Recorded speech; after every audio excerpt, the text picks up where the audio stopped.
ಹಾಲ್ ಎಲ್ರಿಗೂ ನಮಸ್ಕಾರ. ಇವತ್ತಿನ ಇನ್ನೊಂದು ನನ್ನ ಕತೆ ಧಾರಾವಾಹಿ ಏನೆಲ್ಲ ಆಗುತ್ತೆ ಅಂತ ನಾನು ನಿಮ್ಗೆ ಹೇಳ್ತೀನಿ. ಅಲ್ಲಿವರೆಗೂ ಯಾರೆಲ್ಲ ನನ್ನ ಚಾನಲ್ ನೋಡ್ತಿದ್ದೀರಾ ಪ್ಲೀಸ್ ಸಬ್ಸ್ಕ್ರೈಬ್ ಮಾಡ್ಕೊಂಡು ನೋಡಿ. ಸಂಚಿಕೆ ಶುರುವಿನಲ್ಲಿ ಈ ಕಡೆ ಅಪೇಕ್ಷಿತ ಅಜಯ್ ಬಂದು ಮಲಗಿರೋದಕ್ಕೆ ಅವಳು ತುಂಬ ಖುಷಿ ಆಗ್ಬಿಟ್ಟು ಇವರಿಬ್ರು ಜಗಳ ಮಾಡ್ಕೊಂಡು ಬಂದಿದ್ದಾರೆ ಅಂತ ಆ ಖುಷಿಲಿ ಈ ಕಡೆ ಅಶ್ವಿನಿಗೆ ಕಾಲ್ ಮಾಡ್ತಾಳೆ. ಅಶ್ವಿನಿಗೆ ಕಾಲ್ ಮಾಡಿ ಕೇಳೋಣ ಅತ್ತೆ ಹೇಗಿದ್ದಾರೆ ಅಂತ ವಿಚಾರಿಸೋಣ ಅಂತ ಹೇಳ್ತಿರ್ಬೇಕಾದ್ರೆ ಈ ಕಡೆ ಅಪೇಕ್ಷಿತ ಅಶ್ವಿನಿಗೆ ಅಂತ ಹೇಳಿ ಕಾಲ್ ಮಾಡ್ತಾಳೆ. ಅಪೇಕ್ಷಿತನೂ ಕೂಡ ಯಾಕೆ ಅಶ್ವಿನಿದವಳ ಯಾಕೆ ಅಪೇಕ್ಷಿತ ಕಾಲ್ ಮಾಡ್ತಿದ್ದಾಳೆ ಇವಾಗ ಅಂತ ಅಂದ್ಕೊತಾ ಇರಬೇಕಾದ್ರೆ ಕಾಲ್ ಲೌಡ್ ಸ್ಪೀಕರ್ಗೆ ಹಾಕು ಅಂತ ಹೇಳಿ ಈ ಕಡೆ ದೇವಿಯನ್ನು ಹೇಳ್ತಾಳೆ. ಅಶ್ವಿನಿ ಏನು ಮಾಡ್ತಿದ್ದೆ ಅಂತ ಕೇಳಿದಾಗ ಏನಿಲ್ಲ ನಾನು ದೇವಿಯನ್ನ ಅತ್ತೆ ಜೊತೆ ಇದ್ದೀನಿ ಅಂತ ಈ ಕಡೆ ಅಶ್ವಿನಿ ಹೇಳ್ದಾಗ ಹೌದಾ ದೇವಿಯನ್ನ ಅತ್ತೆಗೆ ಎಚ್ಚರ ಆಯಿತು ಅವರಿಗೆ ಪ್ರಜ್ಞೆ ಬಂದ ಅಂತ ಕೇಳ್ತಿರ್ಬೇಕಾದ್ರೆ ಇನ್ನೂ ಇಲ್ಲ ಅವ್ರು ಹಾಗೆ ಇದ್ದಾರೆ ಇನ್ನೂ ಪ್ರಜ್ಞೆ ಬಂದಿಲ್ಲ ಅಂತ ಅಶ್ವಿನಿ ಹೇಳ್ತಿದ್ದಾರೆ. ಓ ಹೌದಾ ಇನ್ನೂ ನಿಜವಾಗ್ಲೂ ಪ್ರಜ್ಞೆ ಬಂದಿಲ್ವಾ ಅಂತ ಹೇಳಿ ಈ ಕಡೆ ಅಪೇಕ್ಷಿತ ಖುಷಿಯಿಂದ ಕೇಳ್ತಾ ಇರಬೇಕಾದ್ರೆ ಅಲ್ಲೇ ಅಪೇಕ್ಷಿತ ಯಾಕೆ ಇಷ್ಟೊಂದು ಖುಷಿಯಿಂದ ಕೇಳ್ತಿದ್ಯಾ ದೇವಿಯನ್ನ ಅತ್ತಿಗೆ ಪ್ರಜ್ಞೆ ಬಂದಿಲ್ಲ ಅಂತ ಹೇಳಿ ಅಂತಿರ್ಬೇಕಾದ್ರೆ ಹಾಗೇನಿಲ್ಲ ಅವ್ರಿಗೆ ಪ್ರಜ್ಞೆ ಬಂದಿಲ್ವಲ್ಲ ಅವ್ರಿಗೆ ಸ್ವಲ್ಪ ಅವರು ಸಾಯೋಕ್ಕೆ ಪ್ರಯತ್ನ ಪಟ್ಟರಲ್ಲ ಅದೇ ಇದಕ್ಕೆ ಈ ಕಡೆ ಅಜಿತ್ ಮತ್ತು ಭೂಮಿ ಇಬ್ಬರು ಕೂಡ ಜಗಳ ಮಾಡ್ಕೊಂಡು ಇಬ್ಬರು ದೂರ ಆಗಿಬಿಟ್ಟು ಅಜಿತ್ ಬಂದು ಹಾಲಲ್ಲಿ ಮಲಗಿದ್ದಾನೆ ಅದಕ್ಕೆ ಕೇಳಿದೆ ಅಂತ ಹೇಳಿ ಹೇಳ್ತಿರ್ತಾಳೆ. ಅಕಸ್ಮಾತ್ ದೇವಿಯನ್ನ ಅತ್ತೆ ಏನಾದರೂ ಗೊಟ್ಟಕ್ಕೆ ಅಂದ್ಬಿಟ್ರೆ ಅವರಿಬ್ಬರು ನಿಜವಾಗ್ಲೂ ದೂರ ಆಗಿಬಿಡ್ತಾರೆ ಅಲ್ವಾ ಅಂತ ಹೇಳಿ ಹೇಳ್ತಿರ್ಬೇಕಾದ್ರೆ ಈ ಕಡೆ ಅಶ್ವಿನಿದಳು ಏನು ಈ ಥರ ಮಾತಾಡ್ತಿದ್ಯಾ ಅಂತ ಎಲ್ಲ ಹೇಳ್ತಾ ಇರ್ತಾಳೆ. ಹಾಗೇನಿಲ್ಲ ಆ ಥರ ಆಗೋದು ಬೇಡ ಅವ್ರು ನನ್ನ ತಾಯಿ ಥರ ನೋಡ್ಕೊಂಡಿದ್ದಾರೆ ನನ್ನ ಅಜಿತ್ ಆ ಥರ ಏನೂ ಆಗೋದು ಬೇಡ ದೇವಿ ಅನ್ನತ್ತೆ ನಾನು ಸುಮ್ಮನೆ ಹಾಗೆ ಹೇಳಿದೆ. ಈಗ ದೇವಿ ಅನ್ನತ್ತೆ ಜಸ್ಟು ಅವ್ರಿಗೆ ವಿಷ ಕೊಡ್ತೀವಿ ಹಾಸ್ಪಿಟ್ಲಿಗೆ ಅಡ್ಮಿಟ್ ಆಗಿರೋದಕ್ಕೆ ಇವರಿಬ್ಬರು ತುಂಬ ಜಗಳ ಮಾಡ್ಕೊಂಡು ಇಬ್ಬರು ದೂರ ಮಲ್ಕೊಂಡಿದ್ದಾರೆ. ಅಕಸ್ಮಾತ್ ಅವರಿಬ್ಬರು ನಿಜವಾಗ್ಲೂ ಹೊಟ್ಟೋಗ್ಬಿಟ್ರೆ ಅಂತ ಹೇಳಕ್ಕೆ ಬಂದೆ ಅಷ್ಟೇ. ಈ ಥರ ಹೇಳಿದೆ ಅಂತ ಮಾತಾಡ್ದೆ ಅಂದರೆ ದೇವಿ ಅನ್ನತ್ತೆ ಅತ್ತೆ ಹತ್ರ ಯಾವುದೇ ಕಾರಣಕ್ಕೂ ಹೇಳೋಕ್ಕೆ ಹೋಗಬೇಡ ಆಯಿತಾ. ಸರಿ ಆಯಿತು ದೇವಿಯನ್ನ ಅತ್ತೆಗೆ ಹುಷಾರಾದ್ಮೇಲಿಂದ ನನಗೆ ಕಾಲ್ ಮಾಡು ಆಮೇಲೆ ಅವ್ರಿಗೆ ಏನಾದರೂ ಪ್ರಜ್ಞೆ ಬಂದ ತಕ್ಷಣ ನನಗೆ ಕಾಲ್ ಮಾಡಿ ಫಸ್ಟ್ ಹೇಳು ಅಂತೇಳಿ ಅಪೇಕ್ಷಿತ ಹೇಳ್ತಾ ಇರ್ತಾಳೆ. ಸರಿ ಆಯಿತು ಅವ್ರಿಗೆ ಏನಾದರೂ ಪ್ರಜ್ಞೆ ಬಂದರೆ ನನಗೆ ಫೋನ್ ಮಾಡಿ ಹೇಳ್ತೀನಿ ಅಂತ ಹೇಳ್ಬಿಟ್ಟು ಈ ಕಡೆ ಅಶ್ವಿನಿ ಕೂಡ ಹೇಳ್ತಾ ಇರ್ತಾಳೆ. ನಾನು ಪ್ರೆಗ್ನೆಂಟ್ ತಪ್ಪಿ ಹಾಸ್ಪಿಟ್ಲಿಗೆ ಸೇರ್ಕೊಂಡಿದ್ದೆ ಅನ್ನೋದಕ್ಕೆ ಅವರಿಬ್ಬರು ಜಗಳ ಮಾಡಿದ್ದಾರೆ. ಅವರಿಬ್ಬರು ಯಾರು ನನ್ನ ಪರವಾಗಿ ಮಾತಾಡಿರ್ಬೋದು ಅಂತೇಳಿ ಈ ಕಡೆ ದೇವಿಯಾನೆ ಅಶ್ವಿನಿ ಹತ್ರ ಕೇಳ್ತಾ ಇರ್ತಾಳೆ. ಮೋಸ್ಟ್ಲಿ ನನಗನ್ಸಿರೋ ಪ್ರಕಾರ ಭೂಮಿ ನನ್ನ ಬಗ್ಗೆ ಮಾತಾಡಿರ್ಬೋದು, ಭೂಮಿ ನನ್ನ ಪರವಾಗಿ ಮಾತಾಡಿರ್ಬೋದು ಅಂತೇಳಿ ಹೇಳ್ತಾ ಇರ್ತಾಳೆ. ಯಾಕಂದರೆ ಅವಳು ತಾಯಿ ಕರಳು ಥರ ಅವಳು ಅವ್ರ ಅಮ್ಮಂದು ಒಂದೇ ಥರ ಟೆಸ್ಟ್ ಈ ಕಡೆ ಅವಳನ್ನು ಕೂಡ ಹೀಗೆ ಮಾಡ್ತಾಯಿದ್ಲು ಅಂತೇಳಿ ದೇವಿಯಾನಿ ಹೇಳ್ತಾ ಇರ್ತಾಳೆ. ಈ ಕಡೆ ಬೆಳಗ್ಗೆ ಆದ್ರೂ ಭೂಮಿ ಅಜಿತ್ ಇನ್ನೂ ಮಲಗೇ ಇರ್ತಾರೆ. ಈ ಕಡೆ ಭೂಮಿ ಸೋಫಾ ಮೇಲೆ ಮಲಗಿರ್ಬೇಕಾದ್ರೆ ಅಜಿತಿಗೆ ಸ್ವಲ್ಪ ಎಚ್ಚರ ಆಗುತ್ತೆ. ಎಚ್ಚರ ಆಗಿ ಕಂಡುಬಿಡುತ್ತಾನೆ. ನೋಡಿದ್ರೆ ಭೂಮಿ ಇನ್ನೂ ಎದುರುಗಡೆ ಹಾಗೆ ಮಲ್ಕೊಂಡಿರ್ತಾಳೆ. ಇವಳ್ಯಾಕೆ ಇಲ್ಲಿ ಬಂದು ಮಲ್ಕೊಂಡಿದ್ದಾಳೆ ಅಂತ ಹೇಳ್ಬಿಟ್ಟು ನೋಡ್ತಿರ್ಬೇಕಾದ್ರೆ ಯಾರು ನನಗೆ ಬೆಡ್ಶೀಟ್ ತೊಗೊಂಡು ಬಂದು ಅಜ್ಜಿತು ಮೋಸ್ಟ್ಲಿ ಇವಳೇ ಇರಬೇಕು ಅಂತೇಳಿ ಹೇಳ್ತಿರ್ತಾಳೆ.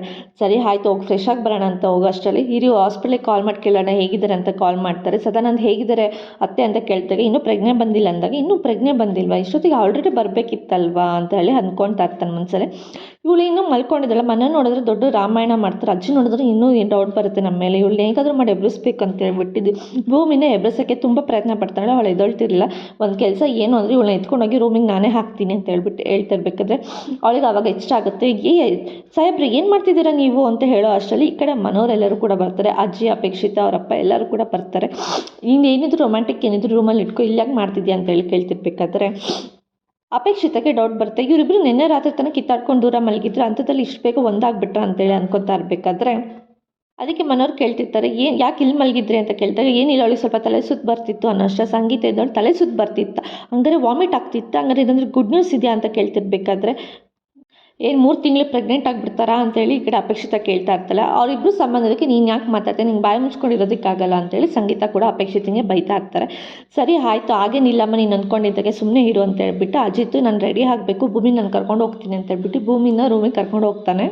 ಅದಕ್ಕೆ ಸಂಗೀತ ಹೇಳ್ತಿರ್ತಾಳೆ ನಾನು ಹಾಸ್ಪಿಟಲ್ಗೆ ಫೋನ್ ಮಾಡಿ ಕೇಳಿದ್ದೀನಿ ಇನ್ನೂ ದೇವಿಯನಿಗೆ ಎಚ್ಚರ ಆಗಿಲ್ಲ ನಾವು ಸ್ವಲ್ಪ ಹಾಸ್ಪಿಟಲ್ಗೆ ಹೋಗ್ಬಿಟ್ಟು ಬರೋಣ ಹೇಗಿದ್ದಾರೆ ಅಂತ ವಿಚಾರಿಸ್ಕೊಂಬರೋಣ ಅಂತ ಸಂಗೀತ ಹೇಳಿದಾಗ ಸರಿ ಆಯ್ತಮ್ಮ ನೀನು ಹೇಳ್ದಂಗೆ ಆಗಲಿ ನಾನು ಹೋಗಿ ರೆಡಿಯಾಗಿ ಬರ್ತೀನಿ ಅಂತ ಹೇಳ್ಬಿಟ್ಟು ಭೂಮಿ ಬಾ ಸ್ವಲ್ಪ ಅಂತ ಹೇಳ್ಬಿಟ್ಟು ಭೂಮಿನ ಕರ್ಕೊಂಡು ಹೋಗ್ತಾನೆ.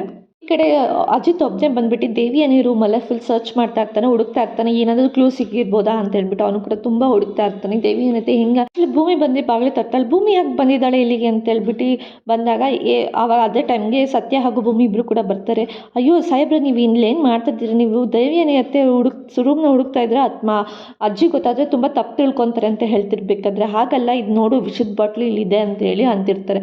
ಅದಕ್ಕೆ ಸತ್ಯ ಇದ್ದವನು ಅಂದರೆ ಇವ್ರು ಮುಂಚೆನೇ ಪ್ರೀ ಪ್ಲ್ಯಾನ್ ಮಾಡ್ಕೊಂಡು ವಿಷದ ಬಾಟ್ಲು ರೂಮಲ್ಲೇ ಇಟ್ಕೊಂಡಿದ್ರೆ ಇವರು ಅಂತ ಹೇಳಿ ಈ ಕಡೆ ಸತ್ಯ ಅಜಿತಿಗೆ ಡೌಟ್ ಬರೋ ಥರ ಹೇಳ್ತಾ ಇರ್ತಾನೆ. ಅಜಿತ್ ಕೂಡ ನನಗೆ ಅನ್ಸಿರೋ ಪ್ರಕಾರ ಅವರು ವಿಷನ ಕುಡ್ದಿಲ್ಲ ಅಂತ ನನಗೆ ಅನಿಸ್ತಿದೆ ಅಂತೇಳಿ ಹೇಳ್ತಾ ಇರ್ತಾಳೆ. ಅದಕ್ಕೆ ಭೂಮಿ ಇದ್ದಳು, ನೀವು ಯಾಕೆ ಆ ಥರ ಎಲ್ಲ ಅಂದ್ಕೊತೀರ, ದೇವಿಯನೇ ಅತ್ತೆಗೆ ಅವ್ರು ತುಂಬ ಬುದ್ಧಿವಂತರಿದ್ದಾರೆ, ಅವ್ರು ಯಾಕೆ ಈ ಥರ ಎಲ್ಲ ಮಾಡ್ತಾರೆ ಅಂತ ಹೇಳ್ತಿರ್ಬೇಕಾದ್ರೆ, ಹಾಗಲ್ಲ, ಬೇರೆಯವ್ರು ಯಾರಾದರೂ ಲವ್ ಫೇಲ್ಯೂರ್ ಆದವ್ರಿಗೆ ವಿಷ ಕುಡ್ದವರು ಅಥವಾ ಸಾಲ ಮಾಡ್ಕೊಂಡಿರೋರು ವಿಷ ಕುಡ್ದವ್ರು ಆ ಥರ ಎಲ್ಲ ವಿಷ ಕೇಳಿದ್ರೆ ಈ ಕಡೆ ದೇವಿಯನತೆಗೆ ಅದ್ರ ಬಗ್ಗೆ ಎಲ್ಲ ಯೋಚನೆ ಆಗ್ತಿತ್ತು. ಆದರೆ ಇವರಾಗೆ ವಿಷ ಕುಡ್ದಿದ್ದಾರೆ ಅಂತ ಅಂದರೆ ನನಗೆ ಸ್ವಲ್ಪ ಡೌಟ್ ಬರ್ತಿದೆ. ಯಾಕಂದರೆ ಆ ಥರ ಎಲ್ಲ ವಿಷ ಕುಡ್ದು ಆ ಥರ ಸುಮ್ಮನೆ ಅವ್ರ ಲೈಫ್ ಅವ್ರು ಹಾಳು ಮಾಡ್ಕೊತಾರೆ ಅಂತ ಕೆಲವ್ರ ಬಗ್ಗೆ ವಿಷಯ ಗೊತ್ತಾದರೆ ಅವ್ರು ತುಂಬ ಅವ್ರ ಬಗ್ಗೆ ನೆಗೆಟಿವ್ ಆಗೇ ಮಾತಾಡ್ತಾಯಿದ್ರು. ಬಟ್ ಇವರಾಗೆ ವಿಷ ಕುಡ್ದು ಇವ್ರು ಮಾಡಿರೋ ತಪ್ಪು ಅಂತ ಒಪ್ಕೊಳ್ದೇನೆ ಇದರಿಂದ ತಪ್ಪಿಸ್ಕೊಂಡು ಯಾಕೆ ಓಡಾಡ್ತಿದ್ದಾರೆ ಅಂತ ಹೇಳ್ಬಿಟ್ಟು ಈ ಕಡೆ ಅಜಿತ್ಗೆ ತುಂಬ ಡೌಟ್ ಬರ್ತಿರುತ್ತೆ. ನೀವು ಯಾಕೆ ಹಾಗೆ ಅಂದ್ಕೊತೀರಾ ಅಂತೇಳಿ ಹೇಳ್ತಾ ಇರ್ತಾಳೆ. ಈ ಕಡೆ ಅಶ್ವಿನಿ ಕೂಡ ಅದೇ ಟೈಮ್ಗೆ, ಅಲ್ಲ ನೀವು ವಿಷ ಕುಡ್ದಿದ್ದೀರಾ ಇಲ್ಲೋ ಅಂತ ಹೇಳ್ಬಿಟ್ಟು ಅಜಿತಿಗೆ ಡೌಟ್ ಬಂದರೆ ನಿನ್ನ ರೂಮ್ ಎಲ್ಲ ಚೆಕ್ ಮಾಡಿದ್ರೆ ಏನು ಮಾಡ್ತೀರಾ ಅಂತ ಕೇಳ್ತಿರ್ಬೇಕಾದ್ರೆ ಅವ್ನು ಡೌಟೇ ಬರ್ದಿರೋ ಥರ ನಾನು ಮಾಡಿದ್ದೀನಿ ಅಂತ ಹೇಳ್ತಿರ್ತಾನೆ. ನಾನು ವಿಷ ಕುಡ್ದೇ ಇಲ್ಲ, ತಾನು ವಿಷ ಕುಡ್ದಿರಲಿಲ್ಲ, ನಾನು ಬರೀ ಸರ್ಫ್ ವಾಟರ್ ಅಷ್ಟೇ ಕುಡ್ದಿರೋದು, ಹಂಗಾಗಿ ಅದು ಬಾಯಲ್ಲಿ ನೊರೆ ಬಂದಿದೆ ಅಷ್ಟೇ, ನಾನು ವಿಷನೇ ಕುಡ್ದಿಲ್ಲ ಹಾಗಾಗಿ ಅವನಿಗೆ ಡೌಟೇ ಬರಲ್ಲ ಅಂತ ದೇವಿಯಾನಿ ಹೇಳ್ತಾ ಇರ್ತಾಳೆ. ಅದೇ ಟೈಮ್ಗೆ ಈ ಕಡೆ ಭೂಮಿನೂ ಕೂಡ ಅಜಿತಿಗೆ ಹೇಳ್ತಾ ಇರ್ತಾಳೆ, ಅಲ್ಲ ನೀವು ಯಾಕೆ ಇಷ್ಟೊಂದೆಲ್ಲ ತಪ್ಪಾಗಿ ತಿಳ್ಕೊತೀರಾ, ಅವ್ರು ಮೋಸ್ಟ್ಲಿ ಅವ್ರಿಗೆ ನೀವು ಆ ಥರ ಎಲ್ಲ ಚುಚ್ಚಿ ಮಾತಾಡಿರೋದು ಅವ್ರ ಮೇಲೆ ಆಪದ ಹೊತ್ತಿದ್ದಕ್ಕೇ ಅವ್ರಿಗೆ ಮೋಸ್ಟ್ಲಿ ಆ ನೋವಿಂದ ಅವ್ರು ಏನಾದರೂ ಸೂಸೈಡ್ ಮಾಡ್ಕೊಳ್ಳೋಕ್ಕೆ ಪ್ರಯತ್ನ ಪಟ್ಟಿರ್ಬೋದಲ್ಲ, ನೀವು ಯಾಕೆ ನೆಗೆಟಿವ್ ಆಗಿ ಥಿಂಕ್ ಮಾಡ್ತೀರಾ ಅಂತ ಹೇಳ್ಬಿಟ್ಟು ಭೂಮಿ ಹೇಳ್ತಿರ್ಬೇಕಾದ್ರೆ, ನೋಡು ಭೂಮಿ, ನೀನು ಪೊಲೀಸ್ ರೀತಿಲೇ ಯೋಚನೆ ಮಾಡು, ನಿಮ್ಮ ಮನೆಯವ್ರ ರೀತಿಲಿ ಯೋಚನೆ ಮಾಡೋಕ್ಕೆ ಹೋಗಬೇಡ, ನಾನು ಪೊಲೀಸ್ ರೀತಿಲಿ ನಾನು ಯೋಚನೆ ಮಾಡ್ತಾ ಇದ್ದೀನಿ ಅಂತ ಹೇಳ್ತಾರೆ. ಅಜಿತು ನಾನು ಪೊಲೀಸ್ ರೀತಿಲಿ ಯೋಚನೆ ಮಾಡ್ತೀನಿ, ಸುಮ್ಮನೆ ಇರು ಅಂತ ಹೇಳ್ತಿರ್ತಾರೆ. ಅದೇ ಟೈಮ್ಗೆ ಈ ಕಡೆ ಹಾಸ್ಪಿಟಲ್ಗೆ ಹೋಗ್ಬೇಕಂತೇಳಿ ಬರ್ತಾ ಇರ್ಬೇಕಾದ್ರೆ, ಅಯ್ಯೋ ಸಾಬ್ರೆ ಗಾಡಿ ನಿಲ್ಲಿಸಿ ಅಂತ ಹೇಳ್ಬಿಟ್ಟು ಹೇಳ್ತಾ ಇರ್ತಾಳೆ. ಯಾಕೆ ಗಾಡಿ ನಿಲ್ಲಿಸ್ಬೇಕು ಅಂತ ಹೇಳಿ ಕಡೆ ಅಜಿತ್ ಕೇಳ್ತಿರ್ಬೇಕಾದ್ರೆ, ಹಾಗೇನಿಲ್ಲ ದೇವಿಯನೇ ಅತ್ತೆಗೆ ಹುಷಾರಾಗಲಿ ಅಂತ ಸ್ವಲ್ಪ ಅರ್ಚನೆ ಮಾಡಿಸ್ಕೊಂಬರೋಣ, ದೇವಸ್ಥಾನ ಹೇಗಿದ್ರು ಇಲ್ಲೇ ಇದ್ದಿಲ್ಲ, ಬನ್ನಿ ಹೋಗೋಣ ಅಂತೇಳಿ ಹೇಳ್ತಿರ್ಬೇಕಾದ್ರೆ, ಅಯ್ಯೋ ನಿಂಗೆ ಈ ಟೈಮಲ್ಲಿ ಇದೆಲ್ಲ ಬೇಕಾ ಅಂತೇಳಿ ಅಜಿತ್ ಹೇಳ್ತಿರ್ತಾನೆ. ಅಯ್ಯೋ ಬನ್ನಿ ನೀವು ಅಂತ ಹೇಳ್ತಾಳೆ. ನಾನು ಅರ್ಚನೆ ಮಾಡಿಸ್ಬೇಕಿತ್ತು ನನ್ನ ತಾಯಿ ಹೆಸರಲ್ಲಿ ಅನ್ಬೇಕಾದ್ರೆ, ಅದನ್ನು ನನ್ನ ತಾಯಿ ಸ್ಥಾನದಲ್ಲಿ ಇರೋರ ಹೆಸರಲ್ಲಿ, ದೇವಿಯನ್ನೇ ಹೆಸರಲ್ಲಿ ಅರ್ಚನೆ ಮಾಡಿ ಅಂತ ಹೇಳ್ತಾ ಇರ್ತಾರೆ. ಅದೇ ಟೈಮ್ಗೆ ಈ ಕಡೆ ಅರ್ಚನೆ ಮಾಡೋದಕ್ಕೆ ಅಂತ ಹೋಗಿರ್ಬೇಕಾದ್ರೆ ಭೂಮಿ ಕೂಡ ಕೈ ಮುಗಿದು ಕೇಳ್ಕೊತಾ ಇರ್ಬೇಕಾದ್ರೆ ಈ ಕಡೆ ಅಜಿತ್ ಇದ್ದನು ಇವಳನ್ನ ಸಾಯಿಸ್ಬೇಕನ್ನೋ ಪ್ರಯತ್ನ ಪಡ್ತಿದ್ರು ಅವರು. ಅಂಥದ್ರಲ್ಲಿ ಅವ್ರನ್ನೇ ಒಳ್ಳೇದಾಗಲಿ, ಅವ್ರಿಗೆ ಇಷ್ಟ ಆಗಲಿ ಅಂತ ಹೇಳ್ಬಿಟ್ಟು ಇವಳು ಇಷ್ಟೊಂದೆಲ್ಲ ಬೇಡ್ಕೊತಾ ಇದ್ದಾಳೆ. ಇವಳಿಗೆ ತುಂಬ ಒಳ್ಳೇದಾಗಲಿ ದೇವ್ರೆ ಅಂತೇಳಿ ಬೇಡ್ಕೊತಾ ಇರ್ತಾನೆ ದೇವ್ರ ಹತ್ರನೂ. ಈ ಕಡೆ ಅಜಿತ್ ಕೂಡ ಈ ಕಡೆ ಭೂಮಿ ಇದ್ದವಳು ದೇವಿ ಅನಿತಿಗೆ ಏನಾದರೂ ಹೆಚ್ಚಾಗಿ ಅವ್ರ ಪ್ರಜ್ಞೆ ಬಂತು ಅಂದರೆ ನಾನು ಅನ್ನದಾಸೋಹ ಮಾಡಿಸ್ತೀನಿ ನಿನ್ನ ಹೆಸರಲ್ಲಿ ಅಂತ ಹೇಳ್ತಾ ಇರ್ತಾಳೆ. ಅಲ್ಲ ನಿಂಗೆ ಇದೆಲ್ಲ ಬೇಕಾ ಅಂತ ಹೇಳ್ತಿರ್ಬೇಕಾದ್ರೆ, ಬೇಕಂತ ಅಲ್ಲರೆ ಅವ್ರು ನನಗೆ ತಾಯಿ ಸ್ಥಾನ ಕೊಟ್ಟಿದ್ದಾರೆ, ಮನೇಲಿ ಯಾರೋ ಮಾತಾಡಿಸ್ತಾ ಇದ್ದಾಗ ಅವ್ರು ನನಗೆ ತಾಯಿ ಸ್ಥಾನ ಕೊಟ್ಟು ತಾಯಿ ಪ್ರೀತಿ ಕೊಟ್ಟಿದ್ದಾರೆ. ಅಂಥದ್ರಲ್ಲಿ ಅವ್ರನ್ನ ಕೆಟ್ಟದ್ದೇ ಬಯಸಿರ್ಬೋದು, ಬಯಸಿಲ್ವೋ ಅದೆಲ್ಲ ನನಗೆ ಗೊತ್ತಿಲ್ಲ. ಬಟ್ ಅವ್ನ ಜೀವ ಉಳಿಸೋಕೋದಕ್ಕೋಸ್ಕರ ಆದರೂ ನಾವು ಇಷ್ಟಾದರೂ ಪ್ರಯತ್ನ ಪಡ್ಬೋದಲ್ಲ, ದೇವ್ರ ಹತ್ರ ಇಷ್ಟೊಂದೆಲ್ಲ ನಾವು ಕೇಳ್ಕೊಬೋದಲ್ವಾ ಅಂತೇಳಿ ಕೆಲ ಭೂಮಿ ಕೂಡ ಹೇಳ್ತಾ ಇರ್ತಾಳೆ. ಅಪ್ಪ ನಿನಗೇನು ಹೇಳೋದಕ್ಕಾಗ ನೀನಿಷ್ಟ ಅಂತ ಹೇಳಿ ಈ ಕಡೆ ಅಜಿತ್ ಕೂಡ ಹೇಳ್ತಾ ಇರ್ತಾನೆ. ಈ ಕಡೆ ಹಾಸ್ಪಿಟಲಲ್ಲಿ ಮನೆಯವರೆಲ್ಲರೂ ಕೂಡ ಕಾಯ್ತಾ ಇರ್ತಾರೆ, ದೇವಿಯನಿಗೆ ಪ್ರಜ್ಞೆ ಬಂತಾ ಇಲ್ವಾ ಅಂತ ಹೇಳಿ. ಈ ಕಡೆ ಅಶ್ವಿನಿ ಹೋಗ್ಬಿಟ್ಟು ನೀವು ಪ್ರಜ್ಞೆ ಬಂದಿದೆಯೋ ಇಲ್ವಾ ಅಂತ ಹೇಳ್ಬಿಟ್ಟು ಮನೆಯವರೆಲ್ಲ ಕಾತುರದಿಂದ ಕಾಯ್ತಾ ಇದ್ದಾರೆ ಮೇಡಮ್ ಅಂತ ಹೇಳ್ತಿರ್ಬೇಕಾದ್ರೆ, ಸರಿ ನಾನು ಸ್ವಲ್ಪ ವಾಶ್ರೂಮ್ಗೆ ಹೋಗಿ ಬರ್ತೀನಿ ಅಂತ ಹೇಳ್ಬಿಟ್ಟು ಹೊರಟೋಗ್ತಾಳೆ. ಸರಿ ನಾನು ರೆಸ್ಟ್ ಮಾಡ್ತೀನಿ ಅಂತ ದೇವಿಯನಿ ಮಲಗಿರ್ಬೇಕಾದ್ರೆ ಈ ಕಡೆ ಅಜಿತ್ ಕೂಡ ಬರ್ತಾನೆ. ಅತ್ತೆಗೆ ಹುಷಾರಾಯ್ತು ಅಂತ ಕೇಳಿದಾಗ ಇಲ್ಲ ಅಂತ ಹೇಳ್ತಾ ಇರ್ತಾರೆ.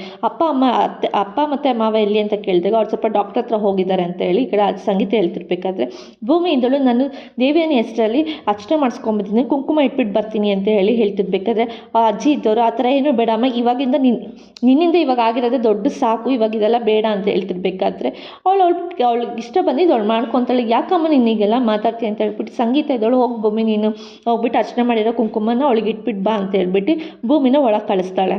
ಮಾಡೋಕ್ಕೆ ಅಂತ ದೇವಿಯನೇ ಮಲಗಿರ್ಬೇಕಾದ್ರೆ ಭೂಮಿ ಹೋಗ್ಬಿಟ್ಟು ಆನೆಗೆ ಕುಂಕುಮ ಇಡ್ತಾಳೆ. ಯಾರಿದು ಬಂದಿದ್ದು ಅಂತ ಹೇಳ್ಬಿಟ್ಟು ಅವಳು ಕೂಡ ಕಣ್ತಾಗಿ ನೋಡಿದಾಗ ಅದು ಭೂಮಿಯಾಗಿತ್ತು. ಅಯ್ಯೋ ದೇವಿಯನೇ ಅತ್ತೆಗೆ ಎಷ್ಟ ಆಯಿತು ಪ್ರಜ್ಞೆ ಬಂತು ಅಂತ ಭೂಮಿ ಹೇಳ್ಕೊಂಡು ಜೋರಾಗಿ ಹೋಗ್ತಾಳೆ. ಅಯ್ಯೋ ಇವಳೊಬ್ರು ಇಲ್ಲಿ ಬೇರೆ ಬಂದುಬಿಟ್ಟಿದ್ದಾಳೆ, ಸಿಗಾಕ್ಸ್ಬಿಟ್ಲು, ನನಗೆ ಮಾರ್ಕ್ಸ್ ಬೇರೆ ಹಾಕಿಲ್ಲ, ಆಕ್ಸಿಜನ್ ಬೇರೆ ಇಲ್ಲ, ಹಾರ್ಟ್ ಬೀಟ್ ಎಲ್ಲ ಕಮ್ಮಿ ಆಗಿಬಿಟ್ಟಿದೆ, ನಾನು ಎಲ್ಲಾದರೂ ಹಾಕ್ಲಾ ಅಂತ ಹೇಳ್ತಿರ್ಬೇಕು, ಬಿಡು ಹೋಗಿ ಹೆಂಗೋ ಮ್ಯಾನೇಜ್ ಮಾಡೋಣ ಅಂತ ಹೇಳ್ಬಿಟ್ಟು ಮ್ಯಾನೇಜ್ ಮಾಡ್ತಾ ಇರ್ತಾಳೆ. ಈ ನಿಮ್ಮ ಅಪ್ಪಂಗೆ ನಿಮ್ಮ ಮಾವಂಗೆ ಕಾಲ್ ಮಾಡೋ ದೇವಿಯನಿಗೆ ಎಷ್ಟಾಯ್ತು ಅಂತ ಹೇಳೋ ಅಂತ ಹೇಳ್ಬೇಕಾದ್ರೆ ಈ ಕಡೆ ಅಜಿತ್ ಕೂಡ ಅವ್ರ ಅಪ್ಪಂಗೆ ಫೋನ್ ಮಾಡಿ ಹೇಳ್ತಾರೆ. ಈ ಕಡೆ ಡಾಕ್ಟರ್ ಕೂಡ ಬರ್ತಾರೆ. ಇವರು ತುಂಬ ಹುಷಾರಾಗಿದ್ದಾರೆ, ಪರವಾಗಿಲ್ಲ ಅಂತೇಳಿ ಹೇಳ್ತಿರ್ಬೇಕಾದ್ರೆ ಈ ಕಡೆ ಅಪೇಕ್ಷಿತ ಇದ್ದಳು, ಅಯ್ಯೋ ಅವ್ರು ಹುಷಾರಾಗಿದ್ದಾರೆ ಅಂತ ಅನ್ನೋದಕ್ಕೆ ಅವ್ರಿಗೆ ಆಕ್ಸಿಜನ್ ಹಾಕಿಲ್ಲ, ಹಾರ್ಟ್ ಬೀಟ್ ರೇಟ್ ಇನ್ನೂ ಕಮ್ಮಿ, ಏನೂ ನೋಡಿಲ್ಲ ನೀವು, ಅದು ಹೆಂಗೆ ಹುಷಾರಾದ್ರು ಅಂತ ನೀವು ಹೇಳ್ತಿದ್ದೀರ ಅಂದಾಗ ಅದೆಲ್ಲ ಏನಿಲ್ಲ, ನೆನ್ನೆ ತನಕ ಆಗಿತ್ತು, ಇವಾಗ ಸ್ವಲ್ಪ ಹುಷಾರಾಗಿದ್ದಾರೆ, ನೀವು ಅದ್ರ ಬಗ್ಗೆ ಕೇಳಿಬಿಡಿ ಅಂತ ಡಾಕ್ಟರ್ ಕೂಡ ಹೊರಟೋಗ್ತಾರೆ. ನೀವು ಇಲ್ಲೆಲ್ಲ ಯಾಕೆ ಬಂದಿದ್ದೀರಾ ನನ್ನ ನೋಡೋದಕ್ಕೆ ಅಂತ ಹೇಳ್ಬಿಟ್ಟು ಈ ಕಡೆ ದೇವಿಯಾನಿ ಹೇಳ್ತಾ ಇರಬೇಕಾದ್ರೆ, ದಯವಿಟ್ಟು ಇಲ್ಲಿಂದ ಎಲ್ಲರೂ ಹೊರಟೋಗ್ಬಿಡಿ, ನನಗಂತೂ ಸಾಕಾಗ್ಬಿಟ್ಟಿದ್ದೆ, ನನ್ನ ಈ ಜೀವ ಇರೋ ತನಕ ನನಗೆ ಇರೋದಕ್ಕೆ ಆಗ್ತಾ ಇಲ್ಲ ಇಲ್ಲಿ, ಪ್ಲೀಸ್ ಹೊರಟೋಗಿ ಅಂತ ಹೇಳ್ತಿರ್ತಾಳೆ. ಅಯ್ಯೋ ಇಲ್ಲ ನಾವು ಹೋಗಲ್ಲ ಇಲ್ಲೇ ಇರ್ತೀನಿ ನಿನ್ನ ಜೊತೆ ಅಂದಾಗ ಪ್ಲೀಸ್ ಇಲ್ಲಿಂದ ಹೊರಟೋಗಿ ಯಾರೂ ಇರಬೇಡಿ ನನ್ನ ಕಣ್ಮುಂದೆ ಅಂತ ಹೇಳ್ಬಿಟ್ಟು ಎಲ್ಲರೂ ಹೇಳ್ತಾ ಇರ್ತಾರೆ. ನನಗೆ ಅದು ಅಶ್ವಿನಿ ಒಬ್ಳು ಇರಲಿ, ನೀವು ಇಲ್ಲಿ ಯಾರೂ ಇರಬೇಡಿ, ನೀವು ಇಲ್ಲಿಂದ ಹೊರಟೋಗ್ಬಿಡಿ, ನನ್ನ ಕೈಲಿ ಮಾತಾಡೋದಕ್ಕೆ ಆಗಲ್ಲ ಅಂತೇಳಿ ಹೇಳ್ತಿದ್ದೆ. ನಾನು ತಪ್ಪು ಮಾಡಿಲ್ಲ ಅಂದರೂ ನಾನು ತಪ್ಪು ಮಾಡಿದೆ ಅಂತ ಹೇಳಿ ನನ್ನ ಮನೆಯಿಂದ ದೂರ ಹಾಕೋಕ್ಕೆ ನೋಡ್ತಾ ಇದ್ದೀರಾ. ಹಾಗಾಗಿ ನಾನು ನಿಮ್ಮ ಜೊತೆ ಯಾರ ಜೊತೆನೂ ಮಾತಾಡೋಕ್ಕೆ ನನಗೆ ಇಷ್ಟ ಇಲ್ಲ, ನಾನು ಮಾತಾಡೋದು ಇಲ್ಲ, ಪ್ಲೀಸ್ ಇಲ್ಲಿಂದ ಹೊರಟೋಗ್ಬಿಡಿ ಅಂತ ಹೇಳ್ಬಿಟ್ಟು ಅಲ್ಲಿರೋ ಒಂದು ಚಾಕುನ ತೊಗೊಂಡು ಚುಚ್ಕೊಳ್ಳೋದಕ್ಕೆ ಅಂತೇಳಿ ನೋಡ್ತಾ ಇರ್ತಾಳೆ. ಅದಕ್ಕೇ ಶ್ರವಣ್ ಇದ್ದವನು, ಬಿಡು ದೇವಿ ಆನೆ, ನಿನಗೇನು, ನಾವೆಲ್ಲ ಇಲ್ಲಿ ಇರಬಾರ್ದು ತಾನೇ, ಸರಿ ಬಿಡು ಆಯಿತು ನಾವು ಇಲ್ಲಿಂದ ಹೋಗ್ತೀವಿ ಅಂತ ಹೇಳ್ತಿರ್ಬೇಕಾದ್ರೆ ಸಂಗೀತ ಇದ್ದವಳು ಇವಳ ಜೊತೆ ಯಾರು ಇರ್ತಾರೆ ಅಂತ ಹೇಳ್ತಿರ್ಬೇಕಾದ್ರೆ ದೇವಿ ಏನಿದ್ದವಳು ನನ್ನ ಜೊತೆ ಅಶ್ವಿನಿ ಇದ್ದರೆ ಸಾಕು, ನೀವು ಯಾರು ಇರೋದು ಬೇಡ, ನೀವು ಇಲ್ಲಿಂದ ಹೊರಟೋಗಿ ಅಂತ ಹೇಳ್ತಾ ಇರಬೇಕಾದ್ರೆ ಈ ಕಡೆ ಅಜಿತ್ಗೂ ತುಂಬ ಡೌಟ್ ಬರ್ತಿತ್ತು. ಅವನು ಕೂಡ ತುಂಬ ಡೌಟಿಂದ ಅವಳನ್ನ ನೋಡ್ತಾನೆ ಇರ್ತಾನೆ. ಈ ಕಡೆ ದೇವಸ್ಥಾನಕ್ಕೆ ಅಂತ ಭೂಮಿ ಹಾಗೂ ಶ್ರವಣ್ ಇಬ್ಬರು ಹೋದಾಗ ಈ ಕಡೆ ಶ್ರವಣ್ ಹೆಂಡತಿ ಕೂಡ ಬರ್ತಾನೆ ಇರ್ತಾರೆ. ನೀವು ಬಿಸಿಲಲ್ಲಿ ನಡ್ಕೊ ಬರೋದಕ್ಕಾಗ್ತಿಲ್ಲ, ಒಂದು ನಿಮಿಷ ಇರಿ, ನೀರು ಹಾಕ್ತೀನಿ ಅಂತ ಹೇಳ್ಬಿಟ್ಟು ಭೂಮಿ ಕೂಡ ನೀರು ಹಾಕ್ಬಿಟ್ಟು ಅವ್ರನ್ನ ಕರೆಸ್ತಾ ಇರ್ತಾರೆ. ಅದಕ್ಕೇ ಅವಳು ಈ ಕಡೆ ಶ್ರವಣ್ ಹೆಂಡತಿ ಇದ್ದಳು, ಅವಳಿಗೆ ಆಶೀರ್ವಾದ ಮಾಡ್ತಾ ಇರ್ತಾರೆ. ದೀರ್ಘಾಶ್ರಮಾನ್ ಭವ ಅಂತೇಳಿ ಆಶೀರ್ವಾದ ಮಾಡಿ ಅವಳು ಕೂಡ ಅಲ್ಲಿಂದ ಹೋಗ್ತಾ ಇರ್ತಾಳೆ. ಈ ಕಡೆ ಶ್ರವಣು ಕೂಡ ಎಲ್ರಿಗೂ ಪ್ರಸಾದ ಕೊಡೋದಕ್ಕೆ ಅಂತೇಳಿ ಬರ್ತಾ ಇರ್ಬೇಕಾದ್ರೆ ಶ್ರವಣ್ಗೆ ಮುಖಾಮುಖಿ ಆಗಿರ್ತಾಳೆ ಇವಳು ಕೂಡ. ಶ್ರವಣಿಗೆ ಎಲ್ಲೋ ಇವಳು ಯಾರನ್ನೋ ನೋಡಿದ್ದೀನಿ ಅನ್ನೋ ಥರ ಅವನಿಗೂ ತುಂಬ ಫೀಲ್ ಆಗ್ತಿರುತ್ತೆ. ಅವನ ಹೆಂಡತಿ ಅಂತ ಅವನಿಗೂ ಗೊತ್ತಿರಲ್ಲ, ಮುಖ ಮುಚ್ಚಿರ್ತಾಳೆ ಅವಳು, ಹಾಗಾಗಿ ಅವನಿಗೆ ಗೊತ್ತಿರಲ್ಲ. ಇವತ್ತಿನ ಸಂಚಿಕೆಗೆ ಮುಕ್ತಾಯಿತು. ನಾಳಿನ ಸಂಚಿಕೆಯಲ್ಲಿ ಏನಾಯಿತು ಅಂತ ಹೇಳ್ತೀವಿ. ಎಲ್ಲರಿಗೂ take care, bye bye, thanks for watching.